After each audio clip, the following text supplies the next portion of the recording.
ঝাড়গ্রামের ধুমসাই গ্রামের এক আদিবাসী যুবককে রাত্রি 12টার পরে পুলিশ তুলে নিয়ে যায়। ঘটনাটি ঘটে 11 মার্চ 2025-এ এবং কোনো রকম সমন কোনো কিছু ইস্যু করা হয়নি।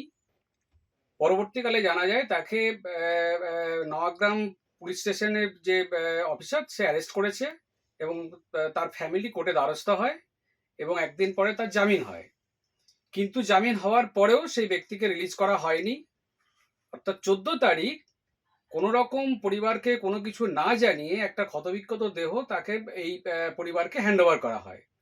এর নির্দিষ্ট অভিযোগ ছিল যে সে কাস্টাডিতে থাকাকালীন তাকে টর্চার করা হয়েছে এবং তাকে মেরে ফেলা হয়েছে এবং তারপর সে পরিবার থেকে বিভিন্ন জায়গায় অভিযোগ করা হয়, তার কোনো রকম ব্যবস্থা কিন্তু পুলিশ অথরিটি বা প্রশাসন নেয়নি।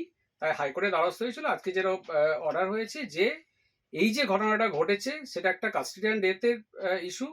সেক্ষেত্রে রাজ্য সরকারের কাছ থেকে 3 সপ্তাহের মধ্যে হলফনামা তলব করেছেন বিচারপতি মাননীয় শুভ্রা ঘোষ এবং কেন এই যে তার মৃত্যুটা হলো তার কারণ দর্শানোর জন্য বলেছে এবং পরবর্তীকালে আমাদের যেটা আবেদন ছিল যে নিরপেক্ষ এজেন্সিকে দিয়ে তদন্ত করা, এফিডেভিট যেটা দেবে তার ভিত্তিতে আমরা পরবর্তী যা প্রসিডিং সেটা আমরা করব।